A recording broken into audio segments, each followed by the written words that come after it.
taarifa hii, tamko letu hili kwa niaba ya raia ni sisi. Wito wetu kwa raia na wadau wa Tanzania.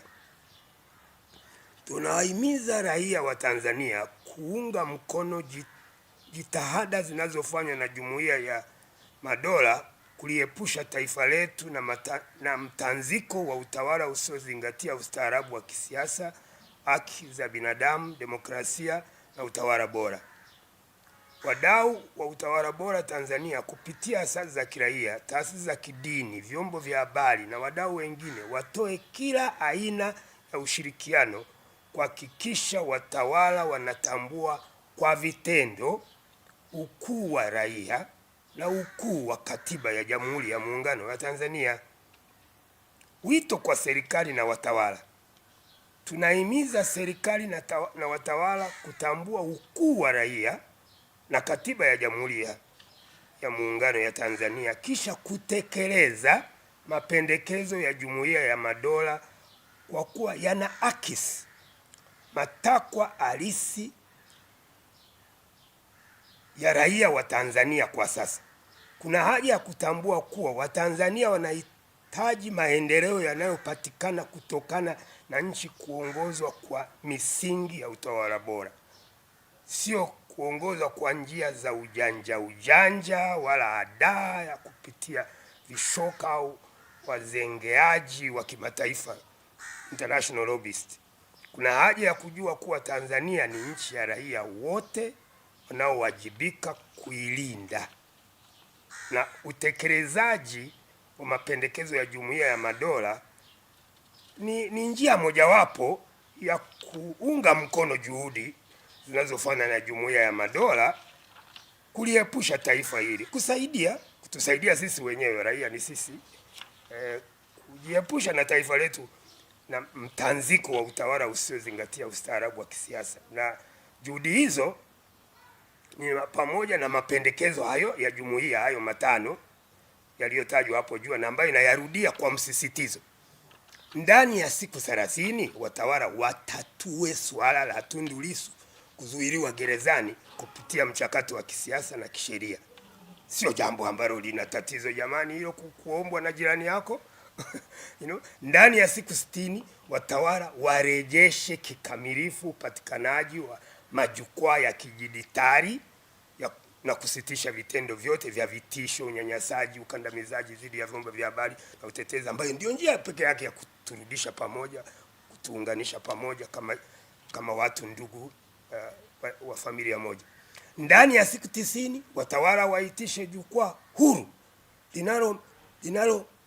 linaloaminika na lililoshirikishwa vyama vya siasa, likiwa na usuluhishi huru na usiotegemea upande wowote. Ni muhimu hiyo, yenye mamlaka ya kujadili na kupendekeza hatua kuhusu mageuzi mfumo wa uchaguzi, ushindani wa kisiasa, swala la wafungwa na mahabusu wa kisiasa. Hapa utaona nyuma yake kuna majina kama Humphrey Polepole. Hivi Jumuiya ya Madola kupendekeza hayo, kuna ubaya wowote? Kuna ubabe wowote? Kuna kuna kitu chochote jirani yako akikueleza hayo utamchukulia vibaya?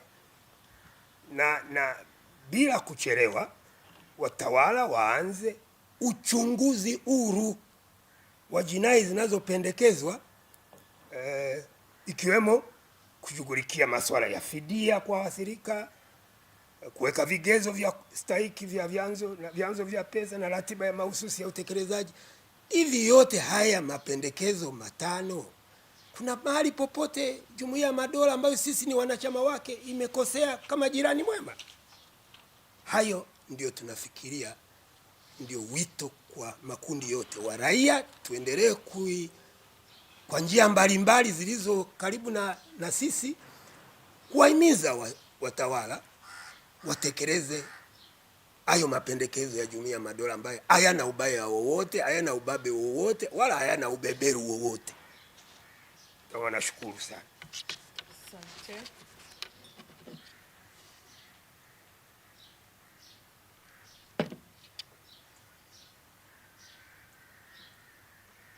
Kuna maswali?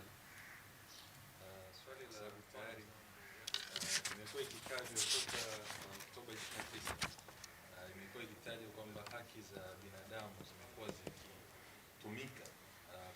Yote yanayofanyika katika mikoa ya kimataifa ni kwa sababu ya rasilimali, ni njia za kujaribu kupoka rasilimali za Tanzania, hasa madini ya kimkakati, kwamba kila taifa linajaribu kutumia njia na skimu mbalimbali kupoka rasilimali za kimataifa za nchi, hasa hizi nchi zinazoendelea. La tatu ni kuhusu vishoka wa kimataifa.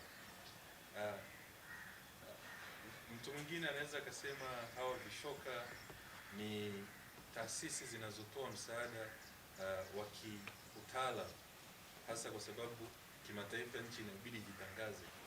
Tunavyovutia kwa utalii, ni taasisi tu zinazotoa msaada wa kiutaalamu, na kwamba wengine wanatumia timu za mpira, tunaona wengine wanafadhili. Ni jambo la kawaida, sio kwamba ni jambo la kushtusha. Ni mambo ya kimasoko zaidi, kama nchi inabidi ijitangaze zaidi. Ni hayo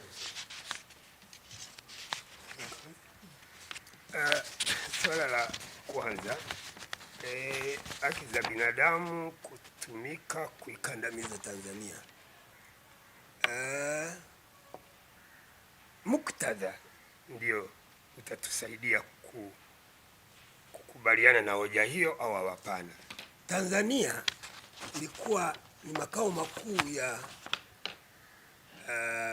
kamati ya ukombozi wa Afrika, na sisi tulikuwa ndio vinara wa kuzunguka dunia nzima, kuhimiza dunia nzima kulichukulia swala la mateso wa Afrika wenzetu wa Afrika Kusini waliokuwa wanapitia kama swala la kidunia. Yaani sisi Tanzania ndio tulikuwa tunapita kushawishi wenzetu, nchi za magharibi, nchi za mashariki, kusaidia katika ukombozi wa Namibia, ukombozi wa Afrika Kusini, ukombozi wa Mozambiki. Leo hii sisi ndio hawa tunaweza tukasema yani jirani anayekwambia hebu jaribu kuangalia kuna nini huko ndani mnavyoongozana, kama nyie wenyewe mmesema tunahitaji maridhiano. Bila shaka kama nyie wenyewe mnakiri mnahitaji maridhiano, bila shaka mnahisi kwamba kuna mambo yametokea ndani ya nchi yenu tarehe 29 na kabla na baada ya tarehe 29 Oktoba ambayo hata na nyie wenyewe mnakiri sio ya kawaida. Sasa kama mnakubali hivyo hivi, kwa mfano mapendekezo haya ya Jumuiya ya Madola, na Jumuiya ya Madola ni pamoja na Zambia, ni pamoja na Malawi, ni pamoja na Botswana, hivi kweli yani hawa wana lengo gani baya na Tanzania katika kusema tengeneza utaratibu wa kuweka jukwaa la kuweka pamoja wa Tanzania ambalo itakuwa atakuwako ni mtu mnamtafuta msuluhishi mliomchagua nyie. Na tunakumbuka Jumuiya ya Kusini mwa Afrika SADC walituma mama Dr. Naledi Pandor kuja hapa. Jumuiya ya Madola ilimtuma Mwafrika mwenzetu, na yule mama Pandor ni Mwafrika mwenzetu ilimtuma daktari mchungaji Chakwera amekuja hapa, amezungumza na kila mtu. Jumuiya ya Madola kwa kutumia mapendekezo yake inatoa mapendekezo ya kutekelezwa vitu ambavyo vitatuweka pamoja. Wote tunakubali tunahitaji kuwekwa pamoja. Serikali yenyewe inazungumza juu ya tunahitaji maridhiano. Sasa yeye anasema ili kuweko maridhiano lazima kuweko mazungumzo ambayo itakuwako na msuluhishi ambayo wote mnamkubali. Sasa mtu anajiuliza, huyu anayesema ndio haya tunayezungumza, kutumia lugha za ujanja kukwepa kuwajibika. Kwa sababu hata na swala la juzi hapa tumeona Zanzibar, hivi Zanzibar, hata hiyo kupatikana katiba ya Zanzibar ambayo ilileta serikali ya SUKU, serikali ya umoja wa kitaifa, ilitokana na msaada wa Jumuiya ya Madola mwanzoni, baada ya mauaji yale ya mwanzoni baada ya uchaguzi wa 2000, si ndio? Jumuiya ya Madola ndio ilisaidia, ndeni kaendelea, mchakato ukaendelea, ndio ikapatikana serikali iliyokuwa inaongozwa na Amani Karume pamoja na Maalim Seif. Sasa huyu mstaafu Amani Karume na mstaafu Mzee Shein, Rais Cheni wa Zanzibar, hawa ndio wamesaidia hata na vyama viwili vinavyo shughulika na Zanzibar kukaa pamoja. Sasa hapa tuna watu wazee kama mzee Warioba, kuna wazee tena wako ni wanachama wa Chama cha Mapinduzi kuna wazee kama Profesa Tibaijuka ni wanachama wa Chama cha Mapinduzi hivi wakati kabla ya uchaguzi Jaji Warioba alipokuwa anasema tukae chini ya labda ya msuluhishi kama yeye, hata na sasa hivi hivi yani mtu kama yule ambaye anaweza akakubalika na wote, akakubalika na wale ambao wana manunguniko na wale ambao wanasema nyie mwenye manunguniko nyie ndio chanzo cha matatizo. Hivi akitokea mtu namna ile kama Jumuiya ya Madola ikaleta mtu kama nani Daktari Chakwera ambaye serikali ilimpokea hapa ikazungumza hivi, akisimamia akawa msuluhishi na tatizo gani? Alipokuja hapa Daktari Chakwera alikwenda mpaka gerezani akazungumza na Tundu Lissu, na ukiangalia mapendekezo aliyotoa unaona kabisa anapozungumza ya msuluhishi huru. Maana yake ni kwamba yani mtu kama Chakwera au mtu kama Dr. Pado wa SADC hivi hawa watakuwa wanaleta ubeberu gani juu ya nini rasilimali nani madini ya mkakati? Hivi Dr. Chakwera na yeye ni sehemu ya mabeberu hivi Dr. Pado wa Afrika aliyekuwa waziri wa mambo ya nje ya Afrika Kusini hivi anawakilisha ubeberu hivi akija hapa akatusaidia hivi? Sisi tulipokwenda Kenya tunakumbuka Mheshimiwa Kikwete alikwenda kule hivi Tanzania tulipo Mwalimu Nyerere alipokwenda Uganda na Rwanda, alipokwenda Rwanda na Burundi na baadaye alipofariki akaenda marehemu Mandela, hivi wale walikuwa nawakilisha mabeberu yani mimi nafikiri wakati mwingine ni heshima tu tunawapa walio madarakani, lakini nafikiri na wenyewe wakilala usingizini wakaamka na siku njema watajua mapendekezo ya Jumuiya ya Madola ni mapendekezo ya haki, yana nia njema, na wasaidiwe kuyaelewa hivyo kusudi wayatekeleze, kwa sababu haya mapendekezo hayana uhusiano wowote na kwamba rasilimali yani Jumuiya ya Madola Afrika Kusini, Mozambiki Rwanda, Kenya, Botswana, hizi zinataka kutuchonganisha kusudi zipore rasilimali hivi sisi tulipokuwa tunashinikiza nchi za magharibi zishiriki katika kuwekea vikwazo Afrika Kusini, tulikuwa tuna nia mbaya na makaburu walikuwa nasema enzi zile kwamba yani hawa ANC ni wakomunisti na wakomunisti wana uchu na mali rasilimali za Afrika Kusini. Hivi ilikuwa ni kweli hiyo? Wewe unasema kwa heshima na taadhima, ndugu zetu waandishi wa habari, wakati mwingine moyo unawauliza wao wenyewe, hivi haya mapendekezo ya Jumuiya ya Madola yana mabeberu nyuma yake kweli? Haya mapendekezo haya manne yana ubeberu nyuma yake upi?